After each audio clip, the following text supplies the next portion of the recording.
Yeah. One. Don't forget when I start to share. All right. Good evening, everyone, and welcome to another episode of our expert-led webinars. I always look forward to it because even for me, it's always a thrilling time to learn and immerse as much knowledge as we can get. So I can see that we already have people joining, and everyone is welcome. You're welcome. You're welcome. And if you can hear me, you can see me, please, you can just go on and leave a reaction, a comment. Let me know that there are other people here before we start. I'm sure that everyone, I don't know if everybody is expecting the way I'm expecting today, because I'm really expecting. Okay, you're welcome. I can see two people already. Chima, you're welcome. Sharon, you're welcome. I can't see, for some reason, the platform doesn't allow me to see other people who are on from this side. So I want to believe that the reactions I'm seeing, that they can hear me. Hi Nirat, you're welcome. I want to believe that there are more people, even though I can't really see them. So, in order not to waste our time, I'm going to go on and read the bio of our speaker today, our very wise and very kind speaker. I'm very honored to have met you. Are you ready for us today, Ma? Yes, I am. Thank you, Janice. All right, thank you so much. Okay, so I'm just going to go on and read the bio of our speaker. And while I read, please, you guys can go on and drop your favorite emoji as we hear about the very amazing woman that is going to be speaking to us today. So, as the bio had already indicated, her name is Ms. Binta. Very lovely name. So, she's a HR consultant, and also she's a HR, sorry, yeah, she's a HR consultant and recruiting strategist with over 10 years of experience in talent acquisition and workforce transformation. She began her career as a CV reviewer, developing deep insights into how candidates are evaluated at the earliest stages of hiring. Today, she works with global companies through her own recruiting firm and serves full time at Factory Fix in Chicago, an AI driven recruiting platform reshaping modern hiring, specializing in the intersection of artificial intelligence and workforce strategy. Binta helps job seekers compete effectively in AI screened environments and advises organizations on responsible human centered AI adoption. Her work blends research, practical strategy, and real world recruiting insights to prepare professionals for the future of work. Please just go on and drop your favorite emoji with everything you have heard about our speaker. I wish that I could drop my own. I would have been dropping dollar signs. 10 years of experience. I remember I have attended a seminar, and the speaker was just talking about Gen Z, the times now, and how everyone wants to be like an expert on LinkedIn. And she Mhm. was just saying how very few of them actually have experience. They just know how to maneuver social media space, and because of that, they get a lot of connections, following, and they are giving out information that are not is not even knowledge that they have acquired by themselves, but simply by AI. But so experience, it shows us like how much of a currency experience is. So in order for you to actually become an expert or someone who is really skilled at something, your experience is what is going to speak for you. So we're very honored to have you here today. I'm really glad that you're going to be here with us. So you have the floor, ma. All right. Thank you, Janice, and good day, everyone. Good morning, good afternoon, good evening, depending on where you're joining us from. Yeah. I'm excited to be here. Before we start, this is going to be a practical class because I guess we all came here to learn one or two things. So the first would be please have your resume. It could be an outdated resume, it doesn't matter, but just have your resume with you. And if you are not tech savvy, maybe you haven't used any AI chatbots before, you can quickly now either ChatGPT or get Claude or Gemini or DeepSeek, anyone that you have. Then search quickly for a job opening. If you are not currently looking for a job, just look for a job opening that you're interested in and copy out the job description separately. And those are the three things we're going to need in today's class. So that's your resume, an AI chatbot, and a job description that's an opening or a role that you may be interested in. So for the next 2 minutes, for those that were not aware that they should get this, I would wait for you to get it, and I would start talking so that by the time we get to the practical aspects, you already have all those ready. Um, I can't see the YouTube version. So, Janice, if anyone is saying anything or they want me to repeat anything, just let me know. Just No. tell me, hey, then I would go back and explain anything they want me to explain. Yeah. All right. So, Alright. can you just help me share my slides, please?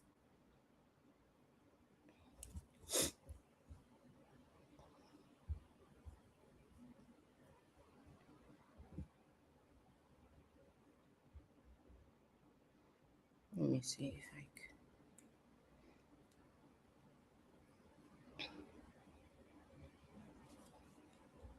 Oh, sorry. I didn't realize my mic was muted. You're unable to do that from there, right? Let me see. Okay, I Mm, just did. okay, great. Yes. Okay. All right. So, thank you. Um, so today I'm going to be talking about AI and job applications, especially competing in a world where, either an AI machine or a software reads your resume first, even before it gets to a human.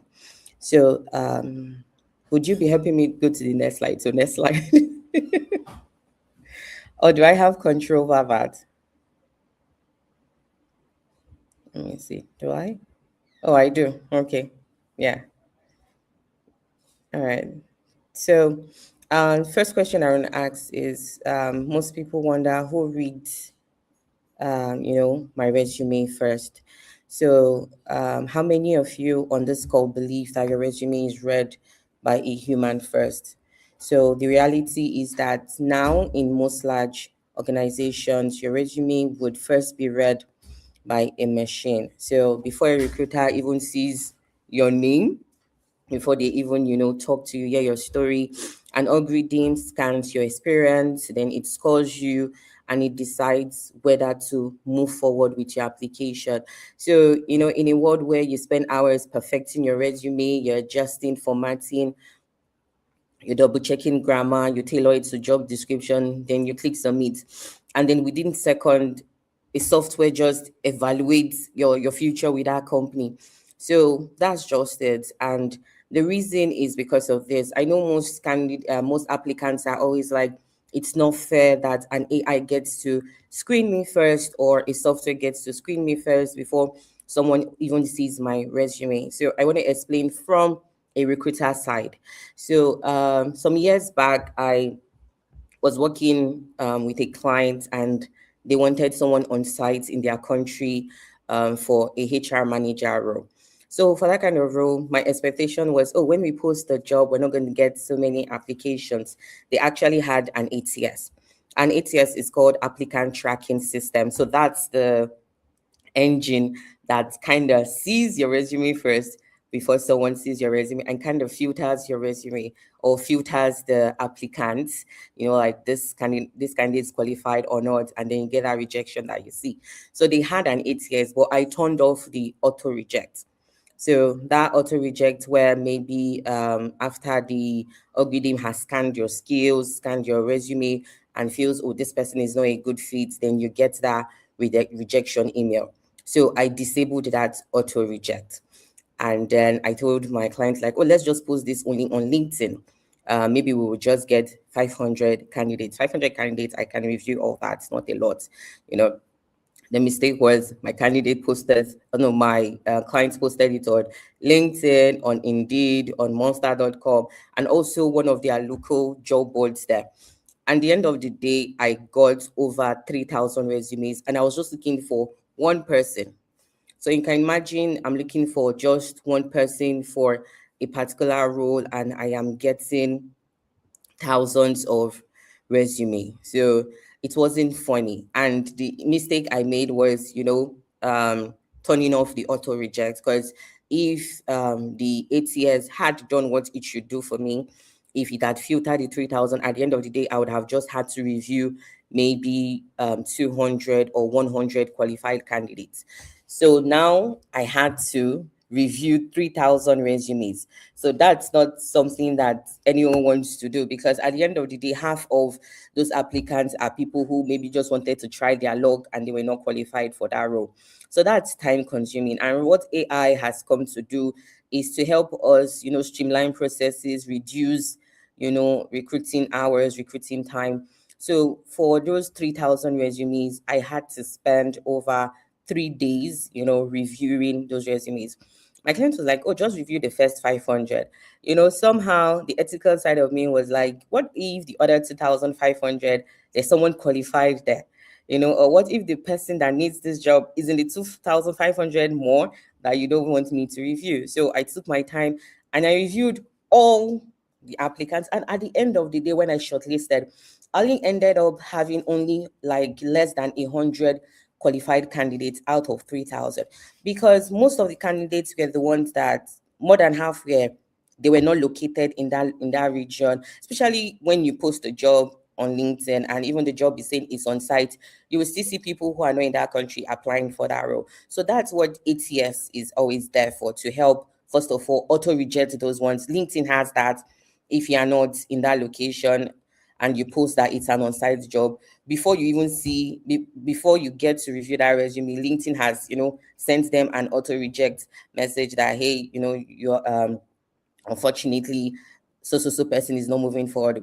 So um I just want applicants to see it also from our side as well, that why we use AI is also because it helps, to make the work easier, but there should be a line.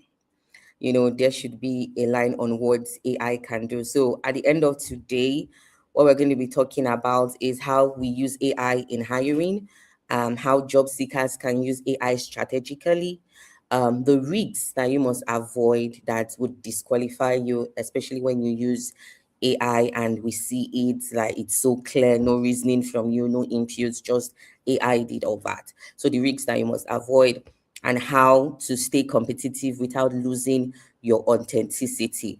Because now, because AI is there, people are no longer thinking. They feel AI can do it for me. They just feed it into AI. AI does everything.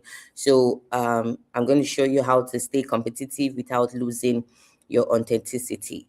So there is a twist which I like, is that why AI is screening candidates. Candidates are also using AI to write their resumes, their cover letters, and even to prepare for interviews. So today we are living in a world where AI, is on both sides of the hiring table. So the real question now isn't, is AI involved? AI is involved. The real question is, do I know how to compete in that system? Yeah, everyone now uses AI. All right. So can we move to slide 3? How, okay, let me see. Can I move to slide 3, or can you help me move to slide 3? You can move to slide 3. I don't have control. Oh, you don't have control. Oh, okay. All right, thanks.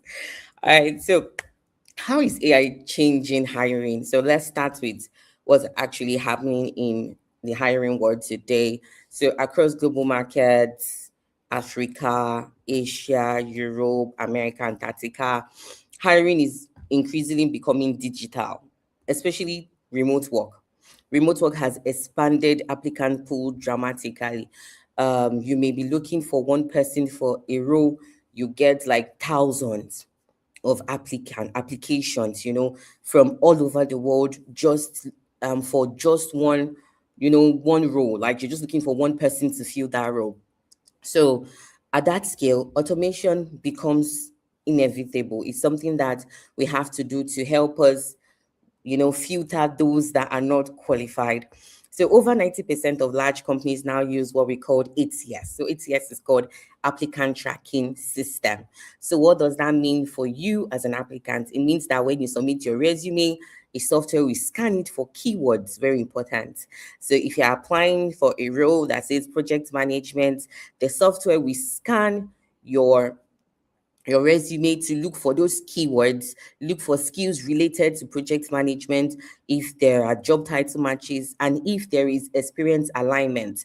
So that's what the AI does. So that's what it does. It's not, so if you are um, applying for a project manager role, and then your resume is that you've only been a machinist for 10 years, there is no correlation, or maybe you've only been like maybe you're an accountant or something, and then I'm looking for a social media manager, and all the keywords in your resume are accounting terms, and then what I am looking for in a social media manager is content management and all that. There is no alignment. So when an 8 years, so that's why people are always like, I just applied for a job, and within the next less than 30 minutes I got an email. That was an AI that automatically rejected you, and that's because of the parameters that has been set. Parameters are that there was maybe the keywords did not align, the skills, the job title.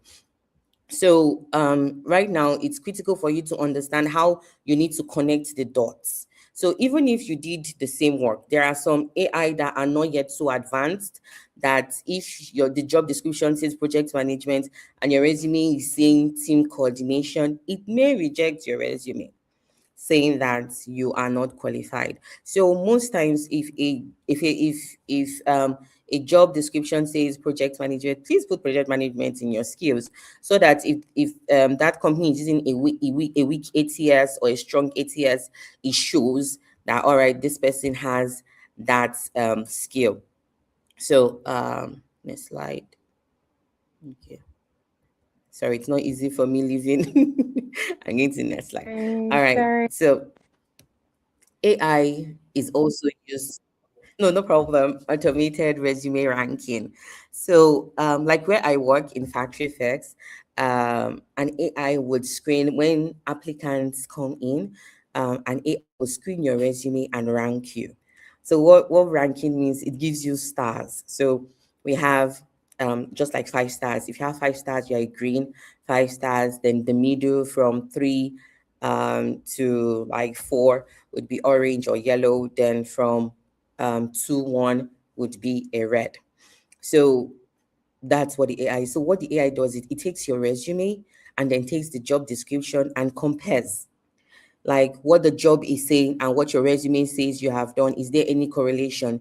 If there is none, then you would have less than 3 stars. You have a low scoring. So that's what it does. So the AI would do that. It would extract the skills to see if you have it. Then it also gives little notes. So for example, even if you are qualified and you're a job hopper, so if I put that um, I don't want job hoppers, the AI would rank you low, saying that this is a job hopper, so we won't be going forward with your resume. So we're even in a world where people feel like now AI is screening me, scanning me. As recruiters, we are also, we have been at that side as well, so we are not just relying just on the AI, we are feeding it the right information on, I don't want job hoppers, I don't want those that are not qualified and all that. So in some cases, AI would evaluate speech patterns. AI has gone is now so like it's doing a lot right now, that even your facial expression during interviews, there are some AI that can, read it and give feedback as well. So is that efficient? Yes, it is for us as recruiters, but is it perfect? Absolutely not. So that is why there should be a line when, humans should come in and take over from AI. It's not just AI doing all the screening.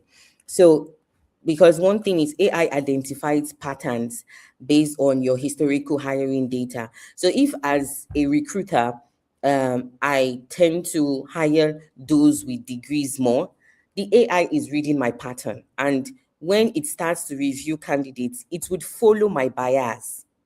So even if you're qualified, but you don't have a degree, because in the past, I was training the AI based on my patterns that I lean more to those with degrees, the AI would take that and put it. So that's why we talk about regular audits. Always audit and see the parameters at which the AI or your ATS is rejecting candidates. So yes, AI increases efficiency, but it also introduces risks. All right. So next slide. So what does the research show about? Sorry, we're going to get to the training. I just want to give first, a background about everything AI driven. So research from workforce analysis has shown that the vast majority of large organizations use applicant tracking system. For example, if Coca-Cola, if Nigerian breweries, if GT Co, if Zenith Bank and the rest, they are looking for um, applicants for a particular role, you can imagine the thousands of people that would apply for that role. Even you as a person, as an applicant, when you're working, you're using AI to do some automations, maybe integrating things with Zapier and the rest. So you're doing a lot of automations as well. So that's the same way we as recruiters, we tend to also use the ATS to help us first filter those that are not qualified. So, as I've said earlier, I've told you what the AI looks at. It looks at your skills, it looks at your experience, looks at the keywords. So those are the things that I'm going to teach you when you how to make sure that when you apply for a job, that your resume has those keywords, you have those skills. Now I'm not talking about fabrication, I'm talking about that you really have it. So I'm still going to talk about that later, because I've seen a lot of cases where people do um like, let me try my luck. They are not qualified, but they just apply for a role. It could work sometimes for you, but it's not all the time. All right. So recruiters, we spend like few seconds reviewing resumes when they reach. So once the ATS has done what it has done, the ones that get to us, we spend seconds or minutes reviewing resumes. So academic HR journals report that measurable reductions in time to hire has happened, as the story that I shared. If I had used the ATS in less than one day, I would have had my shortlisted candidates. But because I manually reviewed 3,000 resumes, it took me longer. And at the end of the day, more than half were not qualified. So that's where the AI comes in. All right. So AI improves efficiency. Yes. But one thing about AI is it doesn't understand ambition. It only recognizes patterns. So when you submit a resume, what happens? The AI extracts keywords, it matches keywords to job description, it scores alignment, then it ranks the candidate. So this is called probability matching. So if a job description, as I said, says project management and you pick something else, it would not be able to connect those dots. Now, let's talk about the two layers in hiring system. That's the AI and the human judgment. Okay, so next slide. Yes. So the two-layer hiring system. So the first one is where AI comes in. So that's the algorithm filter. So what it does is the AI rewards alignment. So when the AI reviews your resume, it sees that, oh, your resume is aligned with the job description. So now the layer two is human judgment. That's we recruiters. So we will reward differentiation, because out of 100, I just need one person for a particular role. So for you to win, you must pass the two layers. So when you have your resume, you must optimize your resume for both. But the problem that we see now is candidates tend to optimize their resume for one and then they forget the other. So they tend to optimize their resume for the ATS, like, oh, the algorithm that's going to rank me. And then at the end of the day, their resume is boring to read the humans. At the end of the day, they lose. Then your resume could be compelling to me as a recruiter, but it's misaligned with keywords. So at the end of the day, you lose as well. So in your resume on this call, what I want to teach you is how to make sure that your resume rewards alignment and also rewards differentiation. So it's not boring to a human, and also it is not misaligned with the keywords. So you must design for both. You must design for both. Yeah. So what do we actually think? So um, right now we can tell when a resume is AI polished. It's so easy. It's very easy. So what we think. So I want to talk about what we think when we see resumes. So, and it's not because AI is a bad thing. It's just because now we see sameness. Like we see the same resume. So we see something like result driven professional with a passion for innovation, dynamic team player, proven track record. I'm not saying it's a bad thing. I'm just saying that we're seeing it over and over again. So when we're seeing it over and over again, we know, okay, something is happening. This word, people are getting it somewhere. And this is what we actually think. We are like, it sounds impressive. Like these are big words. These are nice words. If I see a dynamic team player, I like that. You're dynamic, you're a team player. But I don't see proof. Like, what are the specifics? You're saying result driven professional with a passion for innovation. What is, like, what have you done? Result driven. What are the results? You're just telling me you're result driven, but your resume does not tell me of any results in your responsibilities. But you're saying you're result driven. So where are the specifics? What did you actually do? Oh, proving track record of what? What did you do? I want to see what you did. So these words are good. We are not like, don't use AI. We are not, we're just like, we are anti-generic. Like, stop being like everyone. Like all these words that AI would give you and all that. Like that's it. That's what we're saying. Sameness. There was a tax. So I was recruiting for a social media manager for one of my clients, and we gave a tax. So three of the tax were the same word for word. Why? Because and the crazy thing is when you especially when you have the free version of ChatGPT, it will just give you everything like that. So what you give this person, maybe the same thing you give the person, just little changes. Maybe it may just change the country or the word or one word or stuff like that, or location or name. So when we got this tax, three people, their tax were the same, like same thing. It was so obvious that they did not use their brain to do anything. They just used AI to get the answer.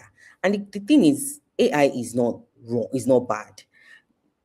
Learn how to use AI the right way. Don't just go feed the information and spit out everything without your own input, without your creativity, without your thinking, without your insights. You're just spitting out what AI gave. So, sorry, when we see an AI generated resume, we know. All right. So, right now, what I want to talk about is how you can use AI strategically. Now, this is where we're going to go into the practical aspect. We're going to work now. So, how are you going to use it? So, we're going to switch sides now. So, if we recruiters were using AI to screen you, then you should use AI as well, but use it strategically. So AI is a tool. I want to say this clearly now, please. AI is a tool for enhancement, not for fabrication, please. If you did not if you did not bring revenue into a company, don't say I was able to grow revenue from 5 million to 10 million. Please don't say so. If you were not part of those that did one thing or the other, maybe decision makers, please don't say I was part of the decision makers that did this, that did that, please. So use AI for enhancement. Don't take a job description because the job description said you're looking for someone who grew revenue, and you did not grow revenue. You were not even part of anything related to revenue. You now go and put it there. That's fabrication. You end up being caught, especially during interviews when we ask you what's your process. So be careful, be very, very careful. So if you use it to invent experience, it's going to be an issue. So use it to sharpen your story, so your story becomes powerful. That's where AI should come in. So now I want you to look at your resume. Let me move the slide so you can see it. Okay. All right, great. So we're going to upgrade a bullet point in our resume now. I want you to look at your resume. Take one bullet point from your resume and just write it down and look at it. Like, look at the bullet point in your resume and ask yourself that, is there any, like in one of the responsibilities, was there like a strong active verb? Did it say the specific task that I did? Is there a measurable result? So the structure now is action, task, measurable outcome. So an example of a weak point is, I'm not saying this is bad, it's just weak, is responsible for managing social media. Which one? We have different types of social media platform. Was it Instagram? Was it Twitter? Was it Facebook? Which one? So it's weak when you tell us, because even myself, when I'm scrolling through my Instagram, I'm managing my social media. So so it means you're trying to tell us that you don't stand out. You is it that you were just scrolling on social media? So a stronger one would be like led multi-platform social media strategy, increasing engagement. So multi-platform means not just one platform, not two. No, so different types of platforms. So in our mind, we're like, okay, this person has experience Instagram, Twitter, and all that. Then what did you do? So the first thing is, the strong action word is you led. So you're not just saying it was a responsibility that you were given, but you led. Led is like it's telling us you're a leader. So that's one. Tax is that, social media strategy. That was what you were involved in. Now, the third one is the measurable outcome. What did you do? You increased engagement by 35% in 6 months. So, what I like here is you gave us the duration, you gave us the percentage. So, increasing engagement, please, is different from increasing followers. So if you say increasing followers from 1,000 to 2,000, I can go and buy followers now and increase followers. So that's not like something that stands out to us as recruiters. Especially why I'm saying this, it's not like we are so strict when reviewing resume, but all this comes to play when we have two people that we like and we have to pick only one. Now we begin to screen in depth because we have to just go with one person, the best of the best. So that's when all So that's when we begin to say, okay, wow, this if the other person's resume was increased followers from 1,000 to 2,000 followers, and the other one was increasing engagement by 35% in 6 months, because engagement in social media platforms, we want it to convert to sales, especially if it has to do with someone, who wants, if someone that's into all that, so that's the difference. So AI can help you refine. So yes, truly, we're now is that AI helps you in making it better, but not fabrication. It's just help leaning more to your voice, like adding more power to your voice. That's what AI is doing right now. So now, with this example, I want you to look at that your bullet point and then upgrade it right now. So upgrade it from what you wrote before. The first thing that I want you to do is look for a strong action verb. Please, I don't want to see only responsible. Try something else, a strong one, a stronger one. So a strong action verb.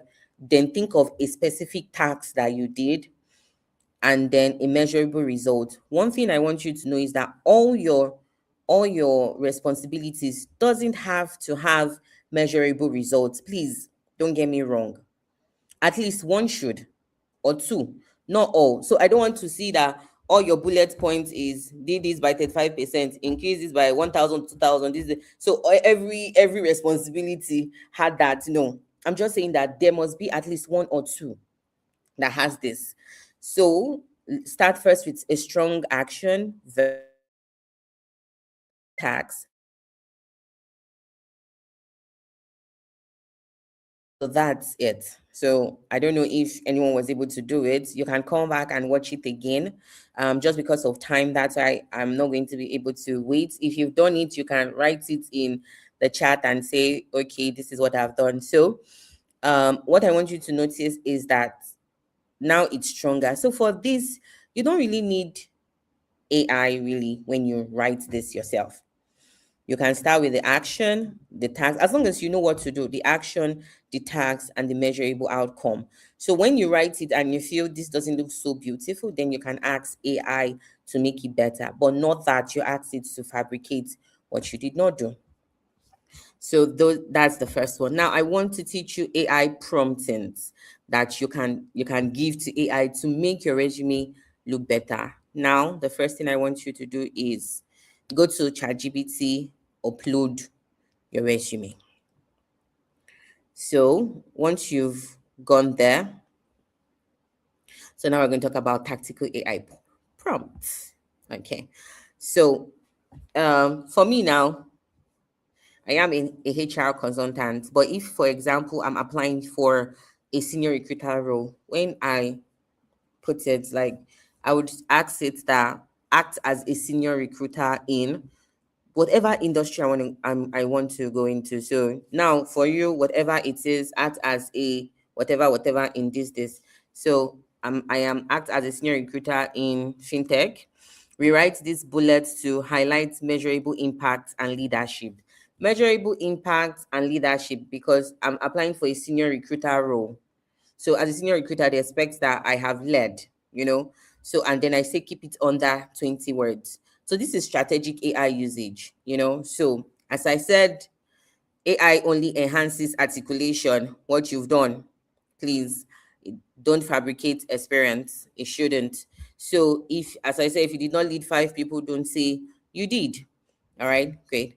All right, so now, this is another prompting that most people are not using. Now, once you've uploaded your resume, tell it to act as an applicant tracking system. Now, I want to beat the ATS because your resume could be good. You may have done what it is, that they are looking for, but because you don't have the keywords, you don't have those skills, and it's a machine or a software that is reading it, you may get rejected. So maybe that's why you're not even crossing that next stage for a recruiter to even see your resume. So now you're going to tell it that act as an applicant tracking system. Compare my resume to this job description. So that's where this job description comes in. You've uploaded, I told you at the beginning of the call, we need three things: your resume, the job description, and any chats, AI chatbots that you can think of, like ChatGPT or Gemini or Claude, any one of them. You know, right now you can practice with the free version, anyone. So ask it to act as an applicant tracking system. Compare my resume to this job description. So what it's going to do is it's going to give you if there are any missing keywords in your resume. Let's say you want to apply for I don't know if anyone can give me any role, or if you want to apply, let's say most of the roles where I work are mostly like skilled industrial. So you may hear me saying CNC machinist and all that, and I don't know if it may sound strange to some of us. So let me use something like what role should I I say? An put account. a communications officer position. Okay, all right. Okay. So if you are um you know applying for a communications officer role. So when you give that prompt saying that acts as an applicant tracking system, compare my resume to this job description. In that job description, there are responsibilities that they put there, and skills that they expect you to have. I'm sure you would see maybe something like strong communication skill and all that, especially something that has to do with communication and all that. So if your resume doesn't have that, what the AI now would do is that it will spit out the missing keywords, any redundant phrases that you have. It will also suggest bullet rewrites for you, just to optimize keyword alignment. You understand? But we are still preserving authenticity. Why? Because it is using your resume, not that you took somebody else's resume. It is so your resume means it's your experience, right? So what we're doing is we are improving our resume, and to make sure that our resume beats the ATS, at least to get to a recruiter like myself to see your resume. That's what this is about. So it gives you the missing keywords. Now you're not fabricating anything. It's just that you didn't know the right keywords to put in your resume. So it's giving you the missing keywords. And HCS is AI, right? Applicant tracking system. Now you're using an AI to beat the AI. So you're not doing anything wrong. We're using AI, you're using AI as well. So if you're using AI to screen you, you can also use AI as well to make yourself better. Just use it strategically. That's just it. Yes, don't give us generic words that we see every day. Yeah.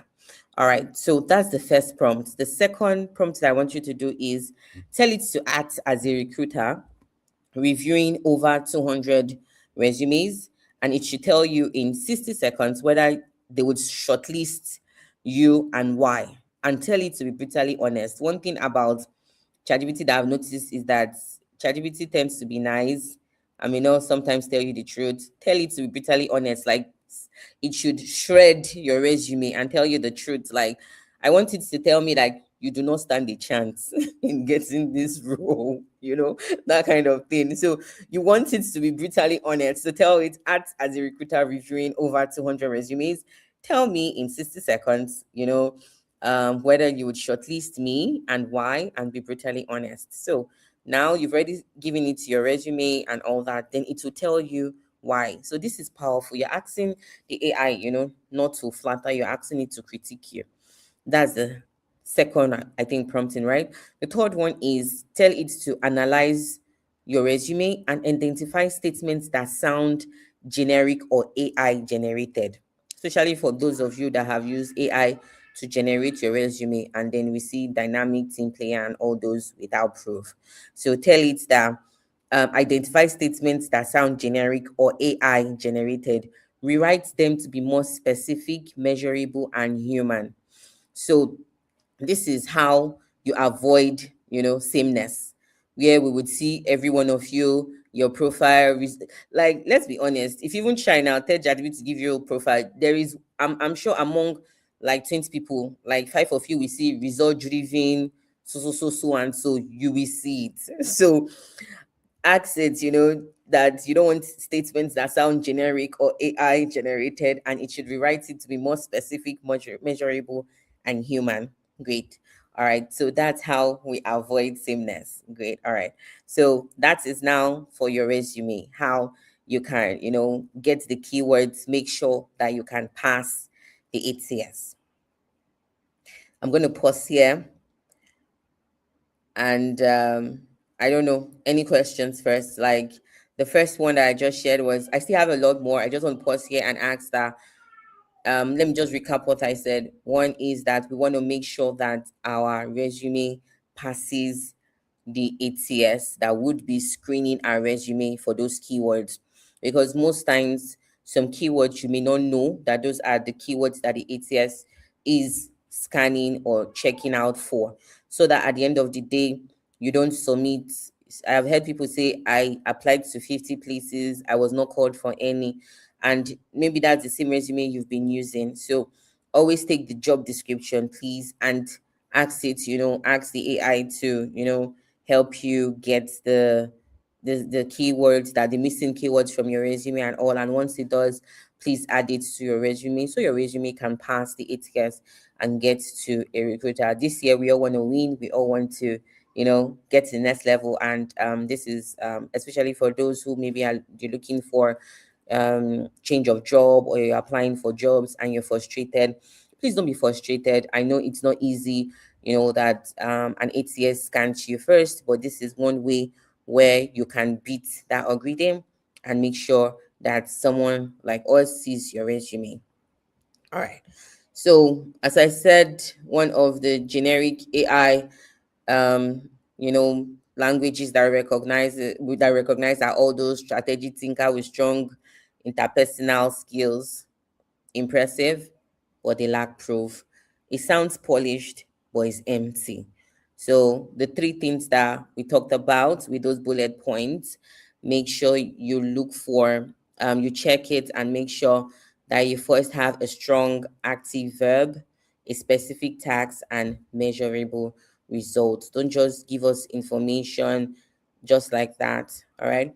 So a weak prompting is telling the AI improve my resume. That's a very prompting to just give you anything generic. So tell it that act as a hiring manager and so please rewrite this my resume bullet points, or rewrite my responsibilities, and make sure that you emphasize on whatever that role is that you need to emphasize on. Tell it to emphasize either in impact, or if it's a role that you're going to be a leader in it, cross-functional leadership, blah blah blah, tell it to keep each of those responsibilities under 25 words and to do that.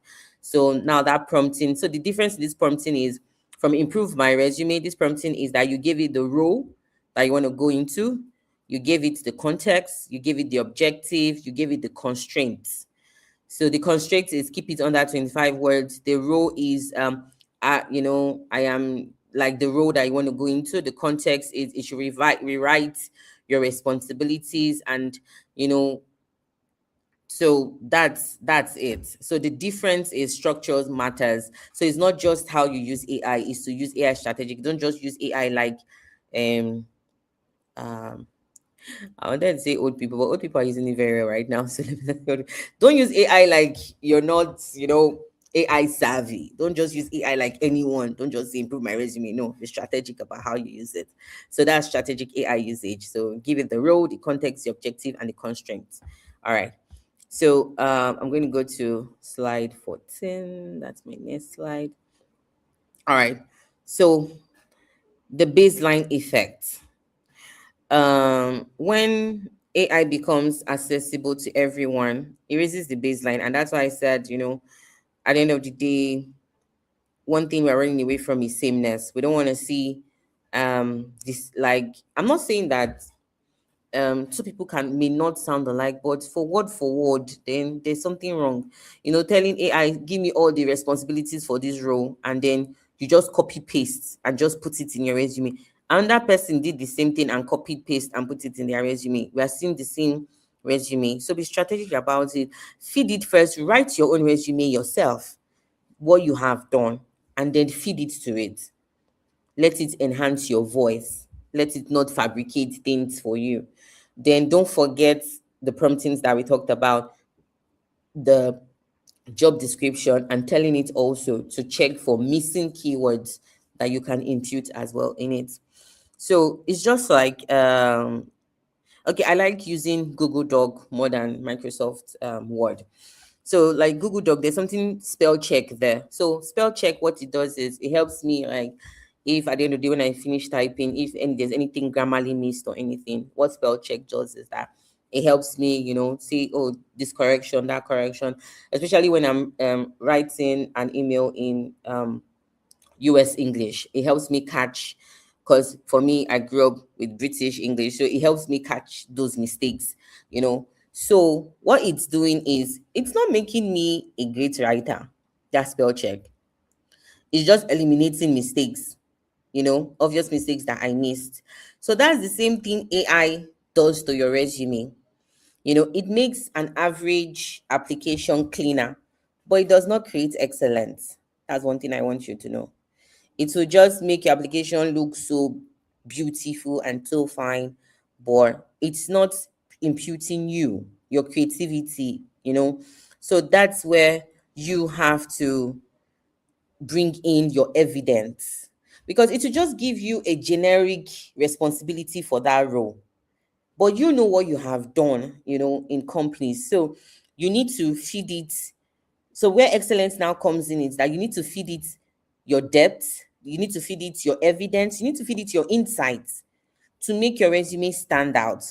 So that's how you use AI strategically. So AI does not create identity, it only removes friction. So please be careful how you use it. So why some AI polished resume fail? It's because most times polished resume, they look too perfect. Too perfect, and perfection creates suspicion. So real careers have textures, they have depth, they have weights, they have variations. So they have growth.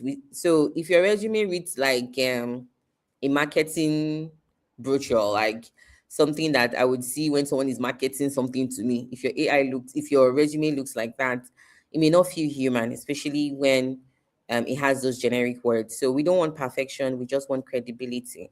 And don't forget that two things: you are trying to do your resume for human judgment, and also to pass the ATS. So to pass the ATS is what I just taught: the missing keywords that may be in your resume, that may not be in your resume but were in the job description, to make sure that you put them in your resume. If you have done them, please do not fabricate, please. Then how you now make it compelling to us is where you put in your evidence and your insight and your depth. Allow AI only to just help you enhance your voice. Do not let it be your voice. Do not let it take away your thinking, please. All right. So let's go now to, I don't know if you have any questions about resume now. I want to go to cover letter. Um I think we can move on and then we yes, ask the questions at at the once. end. All right, great. Yeah, so. But So, I think if anyone has a question, they can just go on and drop it in the comment section and we'll read them a little later okay. for All right. enjoying the So, class. thank you. Sorry for cutting you off.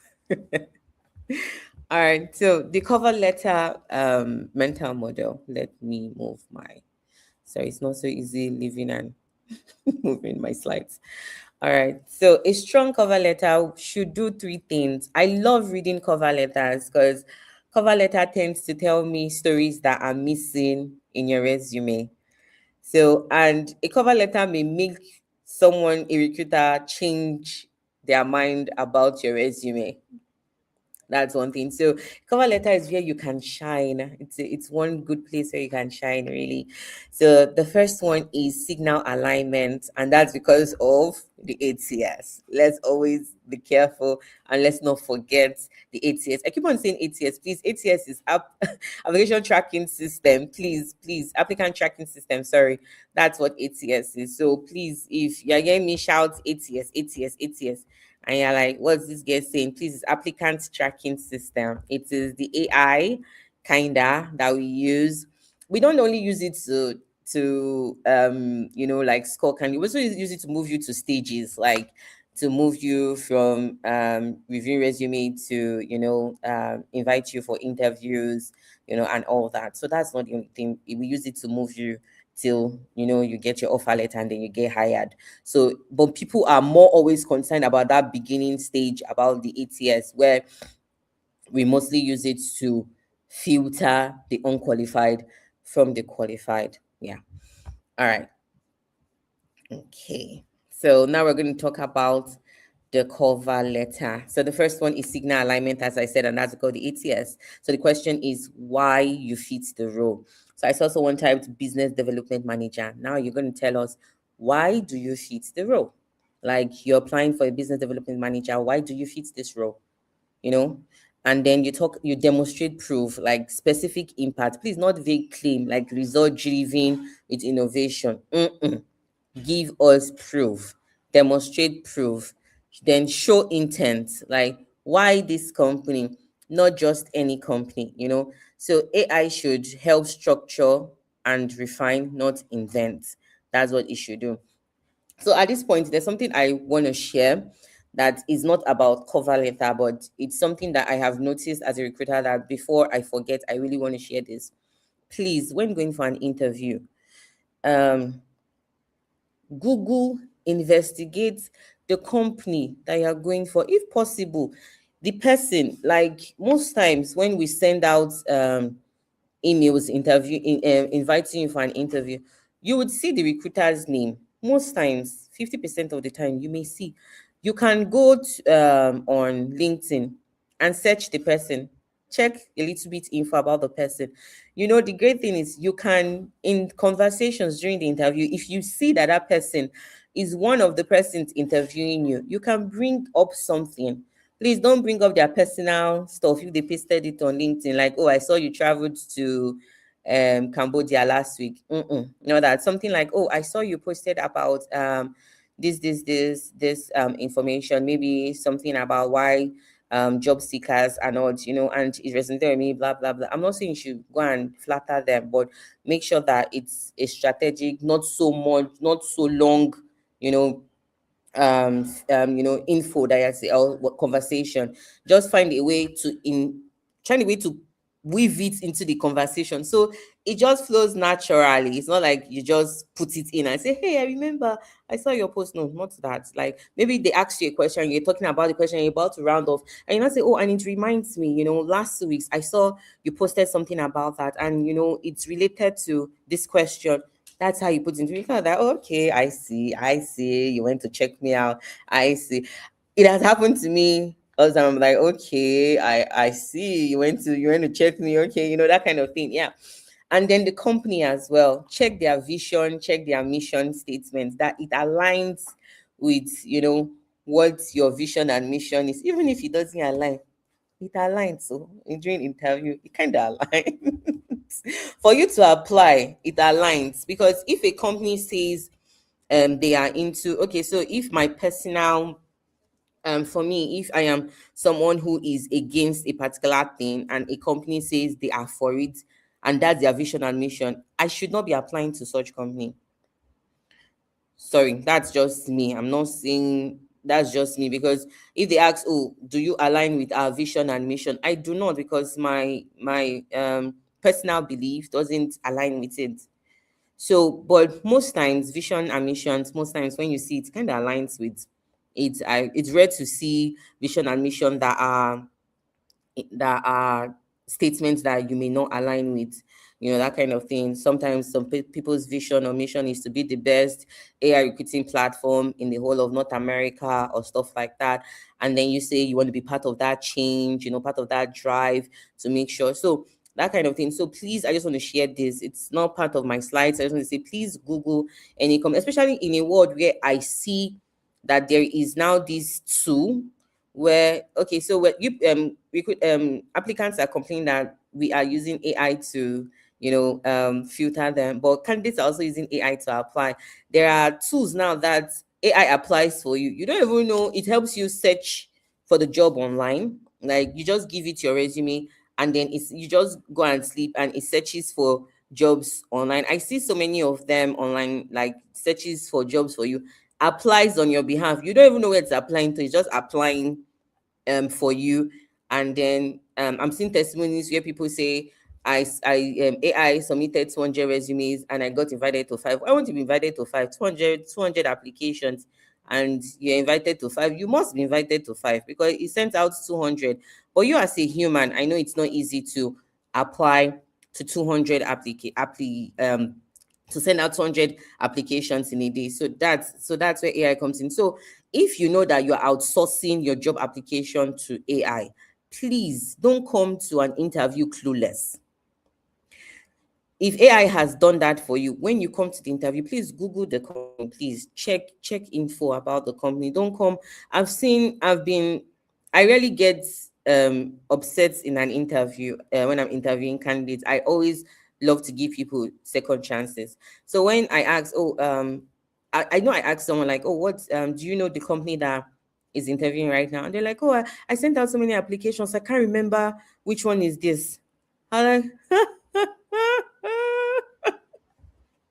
and that just spells that you're unserious, very unserious. Like you're just applying anywhere, like anything that goes, anyhow that goes. So I was like, oh, okay, okay. When you're speechless, like you don't even know the name of the company, so what do you want to come and do? What do you want to do, really? Like, what do you want to come, what do you want to really do in the company? Because you don't even have any info. So please, I just want to share this. Like, that's how to stand out, give good impression to those interviewing you. And if we ask you, let me tell you what has worked for me in the past that has got me hired in different companies is try to be in control of the conversation. When I mean in control, not I don't mean that don't allow the recruiter not to talk. Oh. No, what I mean in control is if you're asked a question that you know a little about it, not so much. Like you really don't know a lot about that thing. Um, say what you know, and then find a way to weave the conversation into what you know about the company. I remember when I was interviewed for when I got GT Bank, when I got a job at GT Bank, and the final stage, and I was being interviewed for something, and I was being interviewed. My last stage of the interview, they had so many stages. This was now the last one, and I had to see. I think one of the directors, I can't remember who that interviewed me. So during that interview, I know that there was a new policy that just came out a day before, but I had not really read a lot about it. But I read a lot about I can't remember something about the bank and all that. So I knew just a little about the policy. And the Holy Spirit is so great. Just for doing that, they asked this question. I was like, no, no. When I got there, after the one had asked me the question, I was feeling so confident. That was not the last question he asked me. And I was like, oh, the new policy that came out, what are your thoughts about it? And I was like, oh God, you warned me. That kind of thing. So that kind of thing, you quickly, and I was like, okay. I said what I knew, and then she like, I've not really gone in depth into it, but this is what I know. And I said I'm really great about this, and I'm really this policy. I really like this policy because it kind of connects with GT's. See what I did? I brought it back to my safe zone, and I brought it back to where he can relate with as well. I was like, kind of relates with what I was reading about this article that was published, blah blah blah, about GT Bank, this, blah blah blah. There I was now talking and shining there for him to know that this girl Sha did homework. Oh, you get. And he was like, oh, that's really impressive, that's nice. Now he has forgotten that I didn't really say so much about what he asked me, though I said something, but I now related it to them. So I'm not saying that if you don't know anything about question, not just go off topic. Oh. Mm-mm. Address the question first, then take it to your strengths. That's what I'm saying. I'm not saying that go off topic. I'm asking you what is A. You're telling me B is a boy. Mm-mm, that's not it. First of all, tell me what A is. Like, oh, A is apple, but B kind of aligns with what you do. You see. But you talked about A first. So that's just one advice that I had that I said I was going to talk about on this call. I don't know who's going to help in your next interview, but take it and shine there. All right, great. So now let's go back to cover letters. So I'm going to teach you promptings that you should give. I think what I'm going to do is I'm going to put this into a material so I can share, because this may be too fast, or you can go back to YouTube and just pause it and watch them, but this doesn't have all the promptings. So instead of saying write a cover letter for me, like you just give it the job description, same thing again, give it your resume. Instead of saying write a cover letter, say act as a hiring manager in blah blah blah, using the job description below and my experience. Write a concise, compelling cover letter, 250 to 300 words. That's the constraint. Now tell it what to focus on, because if you don't tell ChatGPT what to focus on, or Gemini or Claude and the rest, they begin to go around for you. So tell it to focus on specific measurable achievements, clear alignment with the top three requirements. That's because of what? If anybody knows, because of what? ATS. Good. So tell it a confident but natural tone. We don't want generic, please. Avoid now. Tell it now. Avoid generic phrases like result driven. We see it very well. Passionate professional. Tell it all those things that you all know, those generic words, impute them. Tell it avoid generic phrases like that. Then make it sound human and specific. Now you paste the job description and paste your resume and your experience, and then it helps you. So why I like this is because you have given it the role, you've given it a limit, or let's ChatGPT will just give you any number it wants to give you. You've eliminated generic, fluff and all that, and then you have also put in evidence. Evidence is your experience, right? I didn't say ChatGPT generated experience. Now your experience, your result. I taught us how to do your experience, how to put impact, measurable impact. All right. I know people, someone may be seated there and say, in my work, there are no impacts. I don't know, tell me something you've done, and I'll tell you that there is impact. You could say, I reduce, like for me now, for a company, I would say I reduce time to hire from 1 month to 2 weeks. So if before I joined the company, it takes them 1 month to fill that role. Because I came in, I brought in my experience, automations and all that, integrations and the rest, I reduced time to hire from 1 month to 2 weeks. That's measurable impact, right? So you may be seated there and saying, I don't have measurable impact. You do, no matter what you are.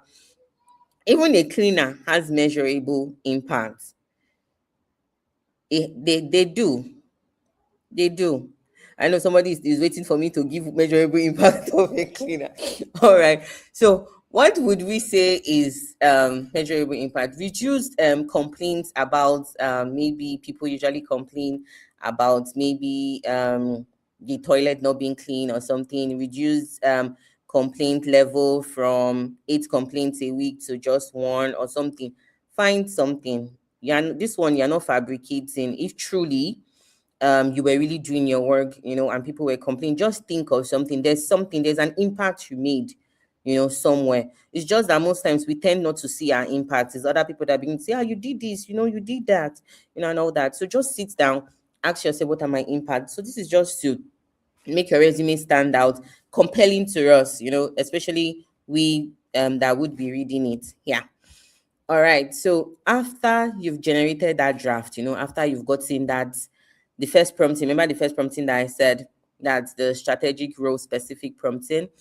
I would share the prompting. It's actually a long one.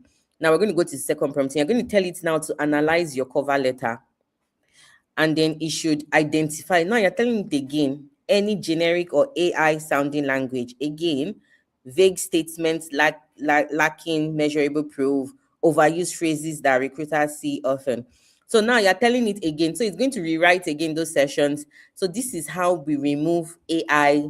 Let me use the word smell. That is how you remove AI chatbot smell from your cover letter. All right.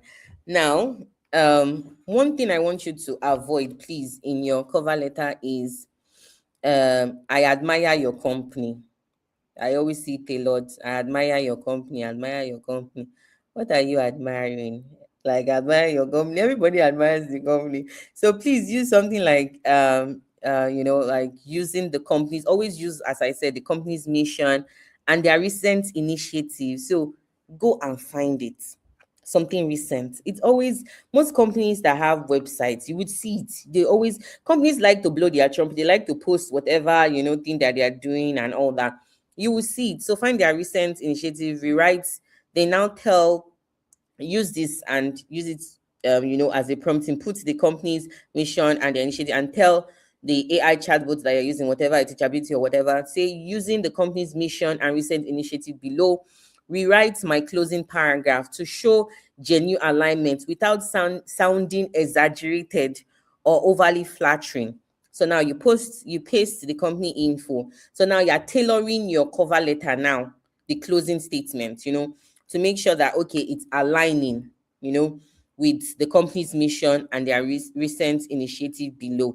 And the good thing about doing this, I want you to know, is you're also reading, knowing more about the company. So see how you're using AI strategically.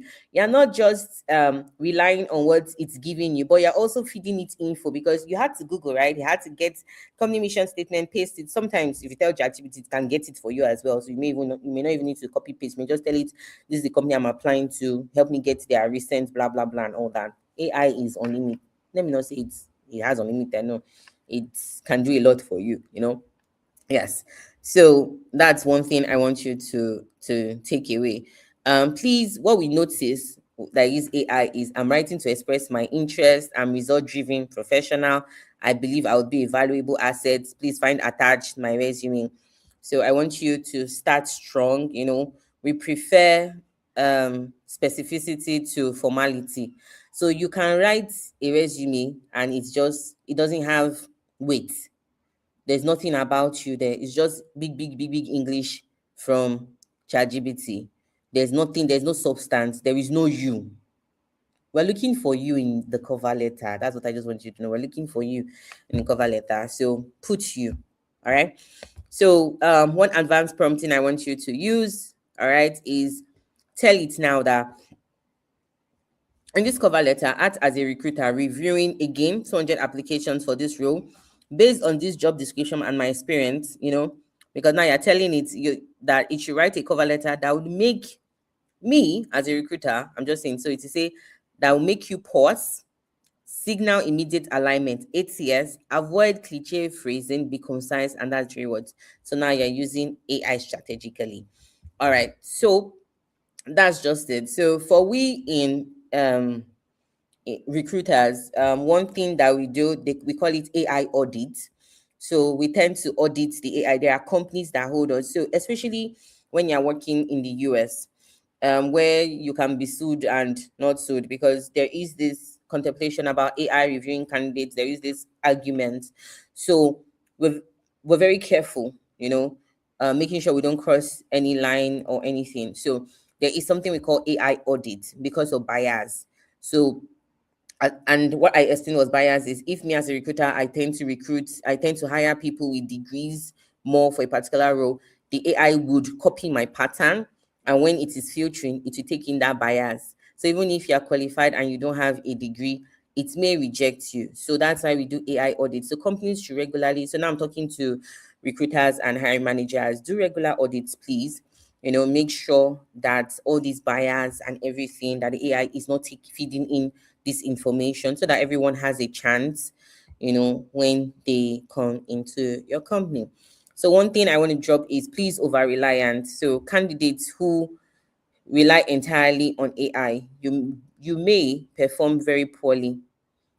You may struggle in interviews. Like, you're good in paper, but in interview we are seeing something else. It happens. We have seen it all. Like, your resume is beautiful. Maybe you paid someone to go and write your resume, but when you came for interview, you don't even know what's the funny thing is, people are funny. Like, your resume, you read it now. At least read it. Know what's in your resume. They'll be asking you, oh, you did this. You're like, yeah. And then, okay, there's a situation where you said you did this in a particular company, and they were like, oh, so you did this. What company did you do this? We're just testing. Sometimes we try to test, especially when a resume is so beautiful. We're trying to test to be sure that you actually did this. We say, oh, I can see that you did this particular role. What company did you do this? And you're like, hmm, I think I did it in you. Then you give us the wrong company. That signals to us that you didn't write this resume yourself. You get. So, and especially if that is a responsibility that stood out, that was only for that company, that you said you did that. You didn't put it in the other company, and then we're asking you, you're giving information about that company. So please, let's be very careful. Don't let AI, AI is good. AI can help you fabricate and do things, but please, please, please, please, please do not fabricate. Authenticity is the best. Be careful how you're using AI. So please, AI can polish your voice, but please don't let it replace your story. Don't use AI to draft what you did not do, please. Just let it polish your voice. Yeah. So I had every other thing that I wanted to say, but I think this is good. I'm going to stop here because of time. I hope that we're all able to learn one thing or the other on this call. So say there are so many things, employer, blah blah blah. But I think I've said everything. So the new competition is, before it was human versus human, where a recruiter would review your resume, write your resume, but now it's now human and AI versus human and AI. So what that means is, I as a human being, I'm using AI to review your resume. That's the beginning where it helps to filter. You as a human also, you're using AI to make your resume better. So now AI is common, but strategy is rare. Like, everyone is using AI, you just have to be strategic about it. So that's just it. I'm just going to end here and say that the question now is not if we're moving towards using AI. The question now is whether you as a person understand the system enough deeply to navigate and use AI strategically. All right, thank you. I wish there was a way we could clap out loud for you. Like, this has been so, so rich. I've been taking my own notes. Time to time, like, I had to be moving so that I would take my own notes. This has been very rich. Please, if you listened, just drop. I want you to use your emoji. If you have an emoji option, your favorite emoji, to give accolades to our speaker. To let me know what you've learned. Let me know how much insights you've gotten. Personally, for me, I have a few things that stood out for me.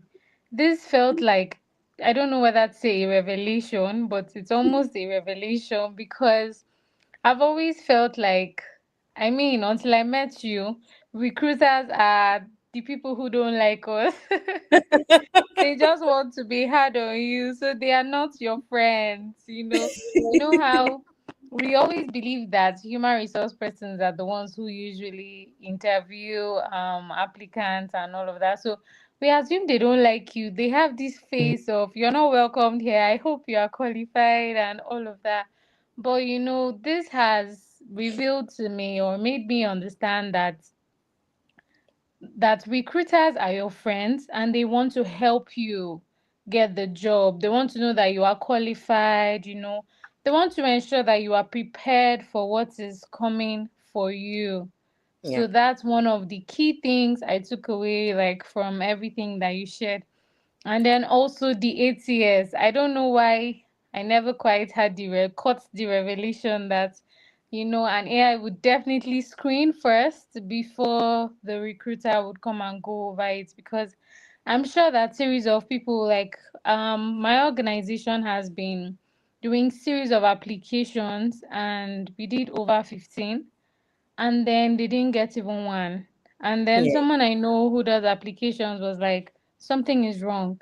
You should have gotten even one response, like, something yeah, is wrong. Check the application process. So, yeah, I believe that if we are as thorough as you have mentioned, we would, at least we would get at least an invite to an interview or something of that sort. yeah.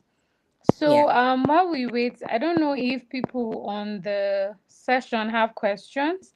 So, if you have your questions, you can just go ahead and drop it in the comment section so that I will go on and read it.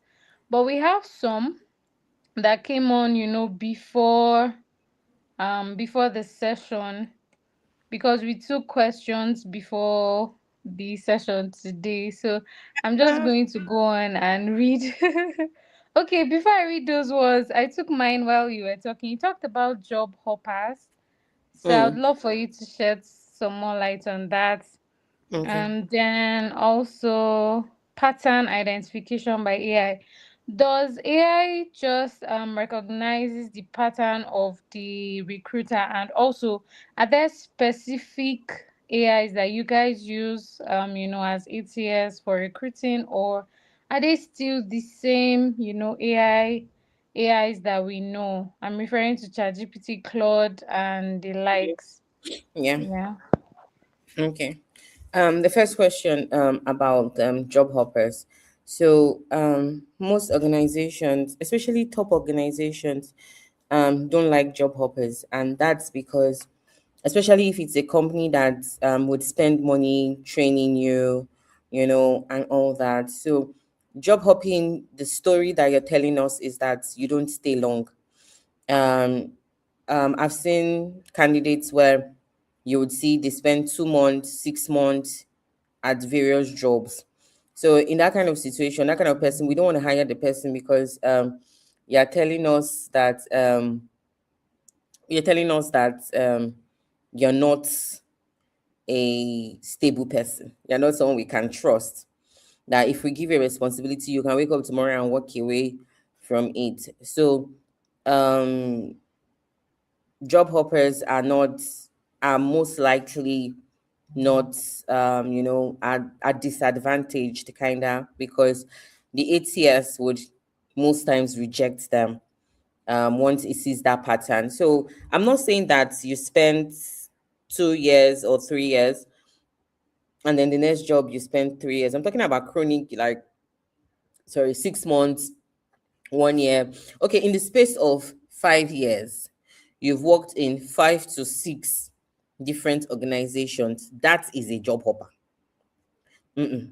And some companies, I've had some that they are so strict that if in the space of 5 years you've worked in 3 companies, they consider you a job hopper. So it varies per company. So my advice is always in a company, at least try to stay 2 to 3 years, because in 2 to 3 years you have learned, you have grown in that job. So staying just 1 year, jumping to another job, 1 year, jump to another job, you're trying to tell us that after 1 year, we should just be waiting, you will go. Because you've already given us the pattern. And nobody wants where we already know that after 1 year you would go. It means that you're not even giving yourself space to grow, in companies and all that. Yeah. So that's that for job hoppers. Yeah. And then the second one about you know, when we talk about AI, people tend to just see that AI is just ChatGPT. No, AI is so many things. AI does so many different things. AI is not just ChatGPT. AI is not just this and that. There are so many softwares and applications, you know, that it's just like people that do videos and all that. Now you can, now people are putting AI into it and all that. So AI is not only ChatGPT. AI is not just Gemini. AI is just not just it's not just Claude. Why I use these ones as examples is because these are things that can help at that you can ask questions, that you can use to get information, that you can use to make things better, generate ideas, and stuff like that. Yeah. But for we in recruiting, there are different ATS platforms. It's just the way there are different um just the way there are different chatbots like ChatGPT and the rest. So that's the same way there are different ATS platforms. And every platform has their own different things. So there are some platforms that you can train, just like where I work, you can train the AI recruiter to think like you. There are some platforms that you can't train the AI to think like you. So what it means is that no room for feedback. So there are sometimes that, like, what I like where I work is sometimes when the AI scores someone red, we do not auto reject. That's the great thing. So this one where you get the auto rejection. So the only good thing is that what we did is because of that scoring, you get to just look at the greens first. Then if you feel you have the time, then you can consider the reds and the oranges. But what it does is if you find someone good that the AI mistakenly puts in red, what it would do is you can train it and say, hey, I liked this candy and this is my reason. So when next you are reviewing the next batch, make sure that you take in this information and don't score this candidate that has this red. Even if they do not have the skills. I like this kind of candidates because they have, like, for like some, like, we like some candidates that have army experience, that have worked in the army. So we say, hey, I like someone that has military experience. Yeah, though they don't have the skills, but because they've worked in the military, we want to hire those because we feel that those that have been in the military, they have good character and stuff like that. Stuff they've imputed that into them. Yeah, so that kind of thing. So for us, you can train the AI. But I've worked for other clients as well where their ATIs I can't train it. So it will just based on the job description, based on your resume, the misalignments that I talked about. If it cannot find the skills, if it cannot find those keywords, it will just before I even see it, it has sent you that rejection email that unfortunately we're not moving forward with your application. That kind of thing. So that's why I like where I work because I tend to manually have to do all that. So to move those and say I want to reject this one. Yeah, that kind of thing. Yeah. So it's different companies, different ATS, depending on what the company is using. Yeah. Thank you so much. So I'll just go straight to the next question. So the question is for those who are just starting out their careers, fresh graduates.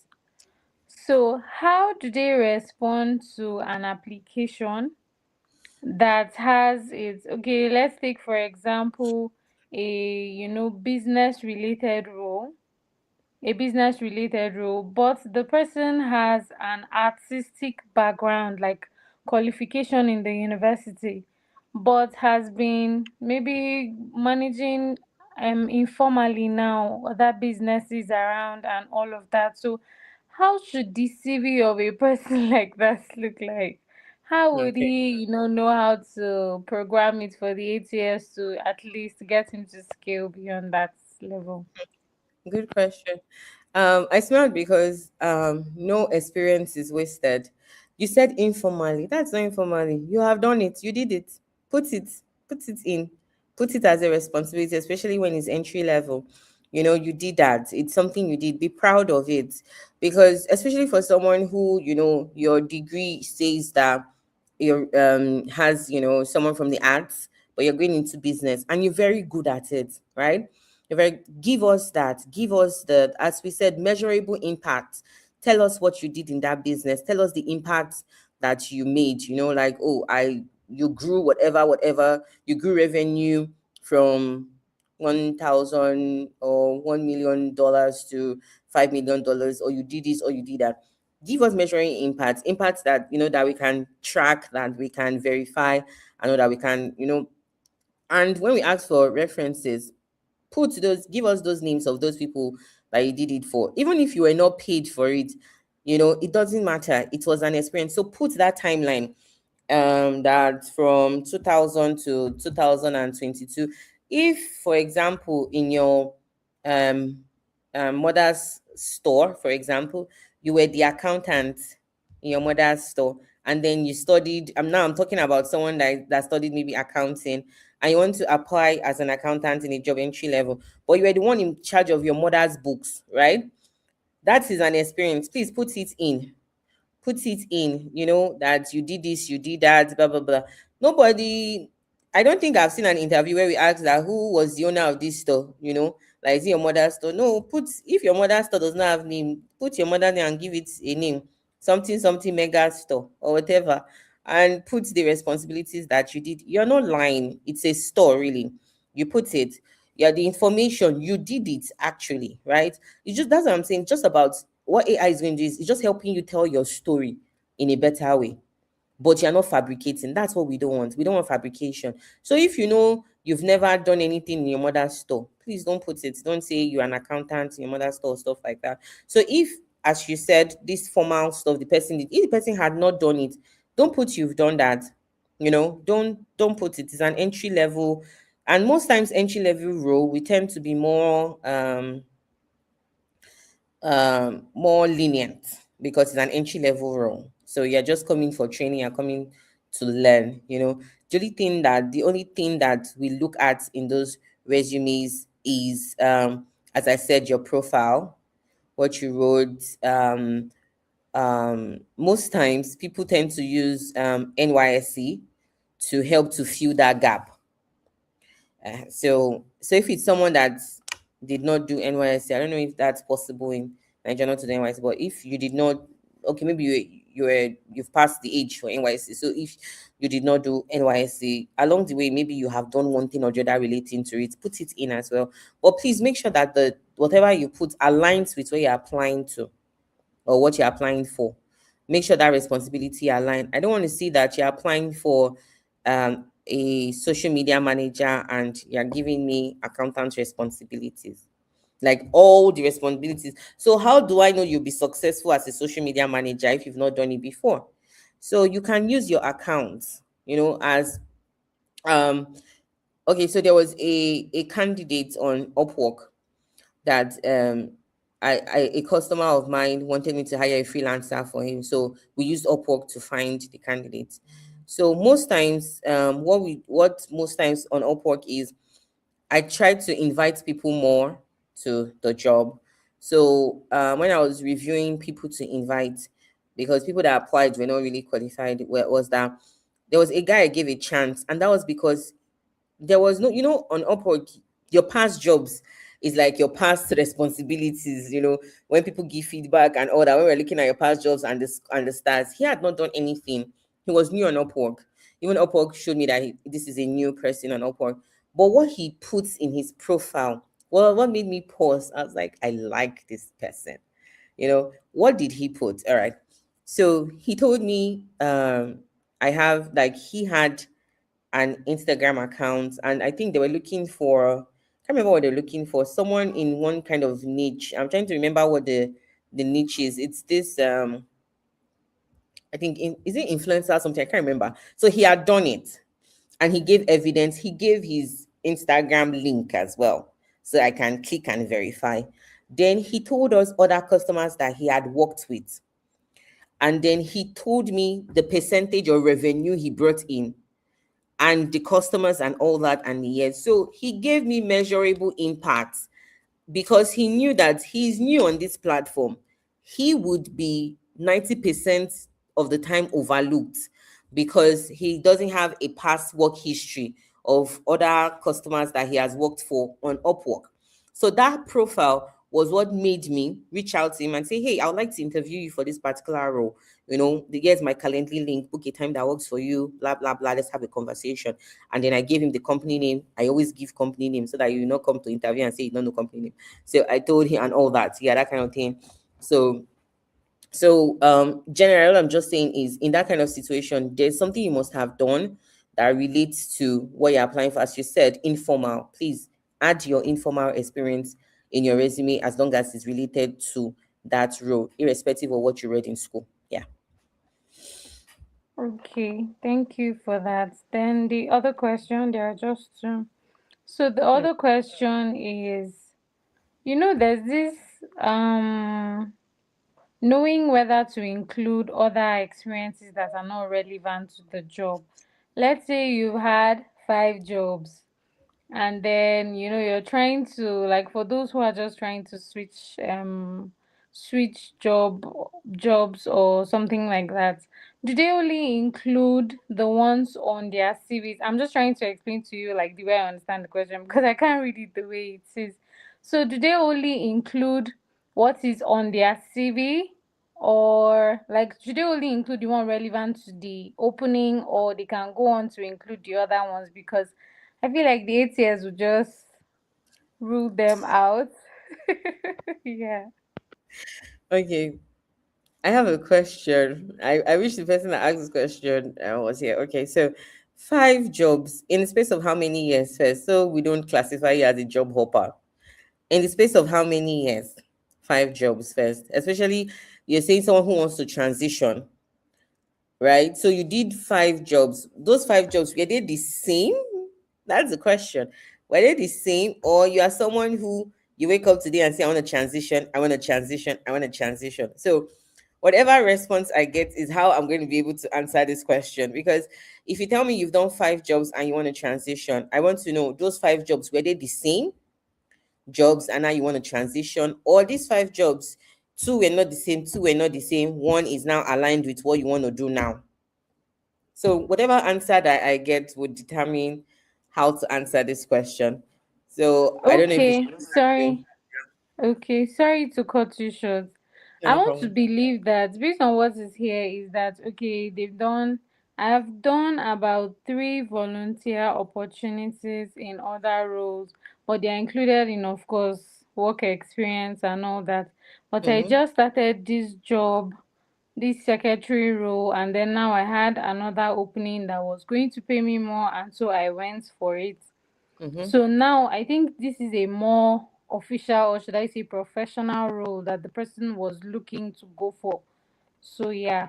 The other As a ones are secretary. volunteer role. Didn't mention what area.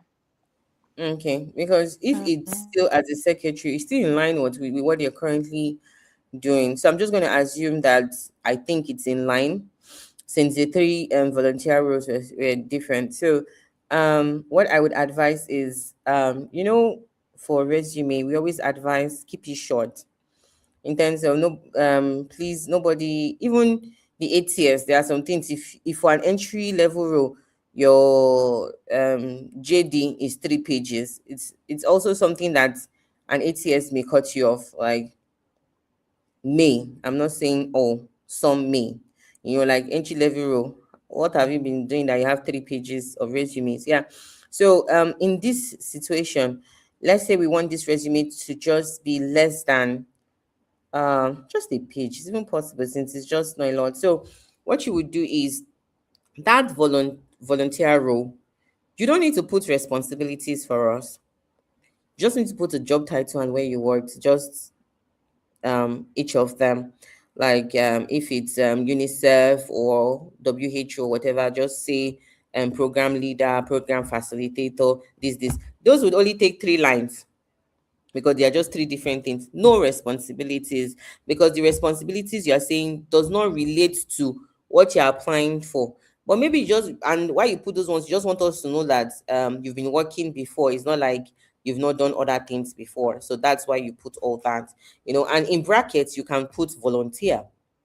It even gives us idea, like wow, you're a nice person, you used to work for free, you can put it in you can put it, you can put it in bracket there, that kind of thing. Yeah. So when you put, because most times, you don't know what may maybe what may touch, the person reading your resume now, not the ATS, like wow, this person has volunteered in this place, and maybe they are volunteers there as well, and they're like, oh, this is nice, okay, I want to talk to this person.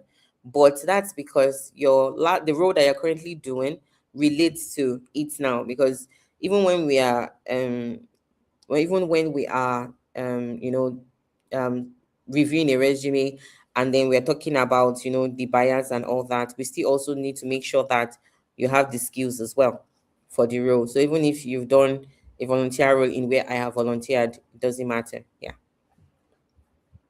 Okay, those are all the questions I have here, and I've not seen any in the chat box. I've also been on YouTube to see if there's anything, but we don't have any. Okay, great. This was very, very rich. I'm so grateful and so glad. I personally know I'm going to come back to this whole video. I'm glad that we opted for YouTube because the quality is better and everything is just better for us. So possibly subsequently would continue with YouTube. Thank you Okay. so much, Ma. We're Yeah. so, so glad that you took out of your busy schedule and also looking at the differences in our time zones, like you availed yourself. We're really grateful. Thank you so much. Yeah, welcome, Janice, and really happy to have been on this call, because something I really do, but I don't know, this felt different and good. So I just hope that I just hope that later on, people watching it on YouTube or even those on the call today, that it's not just to come here and just talk and smile and all. I really hope that people took 1 or 2 things on the call. I would say for those places where I was talking about the promptings and reading them out, if I'm able to get to put those promptings in a material, I would share them with Janice. So on the I think that place where you talk about stuff in YouTube videos, you can just put the link to the material, or you can pause the video and maybe write it out if I was maybe speaking too fast.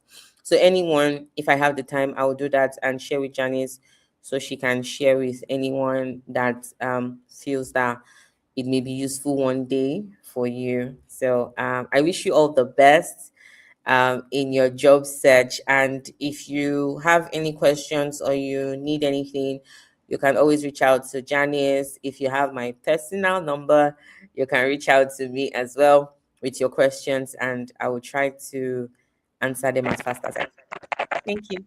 All right. So before you go, please tell us how we can connect with you, your social media platforms. How do we find you? How do we connect with you and learn from you? Uh, oh God, okay. Uh, I hope we won't be harassing you with so much. I have my LinkedIn, and Yeah. I would say I tend to respond to messages, like even if I don't know you and I see a message inbox, I try to reply. So you can send me a message on LinkedIn. Just search for Binta D, and you would see me there with my face like this. So, so you can always send me a message there. I am not so active on Instagram, and I do not post anything relating to work. I don't think I've posted anything on Instagram in a very long time. So if you go there, you won't see anything good there like Yeah. that would help you. But if you go to LinkedIn, because I'm always there looking for candidates. So if you send me a message there, at least in max 48 hours, I would respond to you there. Yes. So that's the best place to find me, Binta D. Binta, then D. So that D is my husband's name, So Binta Danso. So D dot, you would find me there. Yeah. All right. Thank you so much.